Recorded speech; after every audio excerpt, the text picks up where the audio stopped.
talking running backs on today's Cowboys Report. Tom Downey here.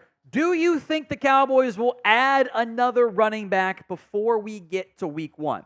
Get those predictions in, 1 for yes or 0 for no. Really good piece, I thought, from Cowboys insider Jon Machota. Kind of a little almost Q&A session, but good insight into the running back situation for Dallas. He doesn't think the Cowboys are done at the position. Dallas's big outside moves this offseason were Ezekiel Elliott and Royce Freeman. Ooh. Look, we can be objective here. This is one of, if not the worst, running back room in the NFL. In fact, I would be hard-pressed finding a running back room that I wouldn't trade straight up for the Cowboys one, ignoring the Deuce Vaughn memes that I like to do because they're funny there. The Cowboys running back room consists of Ezekiel Elliott, Rico Dowdle, Deuce Vaughn, Royce Freeman, Malik Davis, Snoop Connor, Nate Pete, a UDFA backup at Missouri, and fullback Hunt Lipke, which is kind of a hybrid role, I suppose, more than anything. Here's what John thinks about the running back room as constructed. As the roster sits, I think Ezekiel Elliott leads the team in touches, followed closely by Rico Dowdle. The number 3 back is completely up in the air. It could be Royce Freeman, it could be Malik Davis, it could be Deuce Vaughn. Now, if you remain a Zeke truther, skip like a minute and a half ahead of the video, somewhere in that range. Ezekiel Elliott cannot be a football team's RB1 in 2024. It just doesn't make football sense. Elliott, the raw numbers lay it out pretty clearly. He's shown regression. He hasn't been as good. Ramondre Stevenson was a lot better than he was last year. Stevenson just getting paid, by the way, by New England, which seems noteworthy. The Cowboys have also set up this claim of Ezekiel Elliott ended the year really well, that he played well down the stretch. He did not. The Cowboys are gaslighting. Ezekiel Elliott, he had a couple nice big chunk plays against the Steelers in particular, and you can convince me that Jerry was watching the Steelers Thursday night game and went, that's the old Zeke, and ignored everything else. 72 carries over 5 games. It's a pretty big sample size. Under 3 yards a carry. The Patriots' offense was bad. I think we all know that. It was a lot worse than what Dallas' offense is going to be. The passing game was terrible. The run blocking was not that bad up front in New England. It really was not. The offense was bad, but Ezekiel Elliott has showed regression over the years. Age, injuries, such a massive workload over his career. Of course he's lost a step. That's how it works. Next-gen stats here. Ezekiel Elliott's rushing yards on average over expected has gotten worse every single season. This is based on down and distance, how it's blocked with next-gen stats tracking data. It's a pretty good metric. It's really good at indicating, hey, this is some underlying stuff of this player might not be as good. It's gotten worse every year. 0.45 plus is really good. 0.39 is like bottom 6 among qualifying backs. It just wasn't great in the end. He's just not the same player anymore. But I believe in democracy. So do you want RB1 for the Cowboys? Y for yes, N for, or do you want Zeke as RB1 for the Cowboys? Y for yes, N for no at the pinned comment of today's show. Now, John also had this to say. The Cowboys are hopeful that this plan will keep a couple of backs relatively healthy late in the season and entering the playoffs. The problem is they need to be in position to play meaningful games late in the season. The last thing they need to find out by week 4 or 5 is that they don't have a group that can consistently count on from week to week. I actually do appreciate the reduced investment planning from the Cowboys, but I didn't mean make no investments. I didn't want to pay Tony Pollard $10 million, right? I didn't want to pay the Zeke big contract as he got down the stretch of his career. Didn't want to pay, Devin Singletary what he got from the Giants, right? But I didn't mean zero investment, which is pretty much what they did this offseason. When people say running backs don't matter, it's not that they literally don't matter and are meaningless. It's that running backs don't matter as much. In fact, I would also argue that the ground game in general does matter. I think the offensive line plays a bigger portion of that. That's why I like the multiple draft picks they spent on it. But you can't put anybody back there and have success. You just don't want to put the premium assets necessarily back there in that way, if that differentiation makes some sense. Now, if you are still on the Zeke train and are mad at what I just said, that's fine. You can get the Ezekiel Elliott 15 jersey over at chatsports.com/Zeke15 jersey. Link will be in the comment section and the description of today's show, plus a clickable link over there in that other corner. Jon also said this: I don't think the Cowboys are done at running back. I think there's at least one more addition to be made. Maybe it happens during training camp. Maybe it's when Ross is trimmed down to 53. Maybe it's a few games into the season. I've got other concerns about this running back room, even if Zeke wasn't here, right? In fact, you'd be even worse if Zeke was not here. I like what I saw from Rico Dowdle in a small role last year. A small role. He also has had a tough time staying healthy. That's kind of a red flag. Royce Freeman is a journeyman back. Malik Davis is not as well regarded by this team as Rico Dowdle is. Deuce Vaughn's fun. It's our small king. He's not an every down back. He's a part-time back, right? Snoop Conner was a 5th-round pick. The dude did nothing in Jacksonville.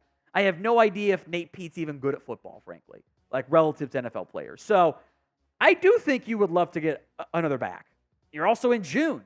Options are a bit more limited. So how do you want to sign or get running back help? We'll look at options for all three areas here. S for you want to sign someone, whether it's now or after cuts. T for trade for somebody. Or N for no. There's no need. This running back room is fine. Tom, you are wrong. Go ahead and vote for me in the comments of today's show. Now, there are some free agent running backs who are available. In no particular order, it's Cam Akers, it's Kareem Hunt, it's Jerick McKinnon, it's Dalvin Cook, Matt Breida, Joshua Kelly, Tavius Murray, Marlon Mack. That's a bad group, guys. That is not a good group of free agent backs, and I don't see any difference between them and Ezekiel Elliott. I don't think there's a back on that list. Maybe McKinnon because he does different things. Marlon Mack, if it was 4 years ago. Dalvin was 3 years ago, 2 years ago. I don't see one that's actually better than Zeke. So the current free agent crop, I'm out. Trades, very popular, of course, this time of the year. 4 more notable names. These guys would be your lead back. I don't think they're actually available. And we've mentioned this on shows in the past. Guys like Najee Harris, Damian Pierce, Tyler Algier of the Falcons, Javonte Williams. Fun ideas. They're upgrades. I don't think they're actually on the market. So name a running back who you would like to see the Cowboys add via trade or signing or whatever. Drop that player name for me in the comment section of today's show. Some trade targets who maybe become available. The first name for me, and it's one we've mentioned a lot, is Khalil Herbert. The Bears have Roschon Johnson. They have DeAndre Swift. Herbert's running back 3. Travis Homer can do special team stuff.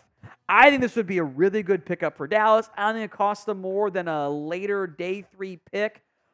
Some of those advanced numbers are pretty favorable for Khalil Herbert. Has missed time the past 2 years with injury. That is a very valid red flag. He's not a great third down player, but I've got guys that can help it on third down. Zeke can pass protect in third down. Rico Dowdle can catch and pass protect. Deuce Vaughn can catch on third downs. I don't need a third down back. I would like a better early down back or someone with a little bit more juice, as we'll get into. Herbert stands out to me as a really good target if you can get him. Next up is Isaiah Spiller. This one was mentioned by Bobby Belt, and the Cowboys did like him coming out of A&M, but he's been bad at for the Chargers. And in general, if easier said than done, my preference would be to get somebody with juice, with some explosive ability. That is not Isaiah Spiller's game. I think that's been shown many a time. So I don't think he's cut as a former 4th-round pick. Maybe I'm wrong. So he's on the trade list, but he's not that high on my list. Jeff Wilson of the Dolphins here. Again, these really aren't ordered more than like these were the order that they came to my mind in. When he has played for the Niners and the Dolphins, he's done a pretty good job. He just kind of has 1 year of, 2 years really, of notable sample size. And he's been effective. He does have some speed. He's a North Texas boy. I think that always helps a little bit right there. Could come home to an extent. I do like what Wilson offers. They restructured his deal, and then they drafted Jalen Wright. So outside chance that he ends up getting cut as well. This is a much more of a buy low, maybe higher risk option.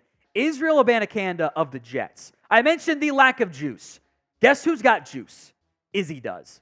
4.45 40-yard dash at 216 pounds is an incredible weight speed profile. 41-inch vert, 10.08 broad. I liked him a lot coming out of Pitt. He didn't do much of anything for the Jets.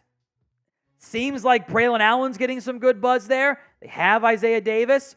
Can I give him one of my 5s or 6 even? That would bring a little bit more explosive ability to this running back room. And then you can kind of pitch me, and I can buy a bit more of the, Dowdle can do everything. Zeke can be the short yardage power back. Izzy can be our explosive guy. And then you can kind of convince me more on the running back room and not, well, it's just going to be Zeke and Dowdle more than anything. Next up is Elijah Mitchell, the Niners running back. Coming off a bit of a down year in San Francisco. Does have some good speed profile. Again, that height-weight speed combination was pretty solid coming out.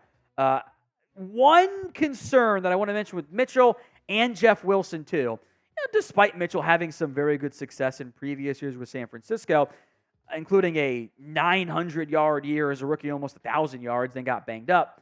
The Niners did do more of like the gap stuff, duo stuff.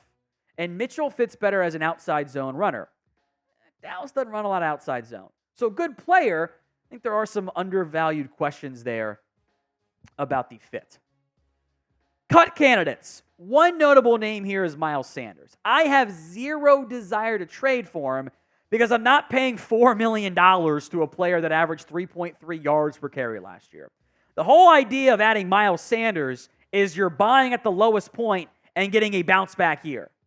If you're paying salary to do that, more than the vet minimum, you're kind of reducing your return on your investment, so to speak. Like, he was great in Philadelphia, and it was a dumpster fire in Carolina. And the other backs were better.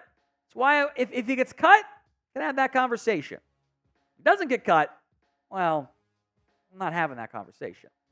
Couple other names. Pierre Strong, I liked him coming out of college. He's shown some flashes with the Browns and Patriots. Michael Carter brings you some third down back ability.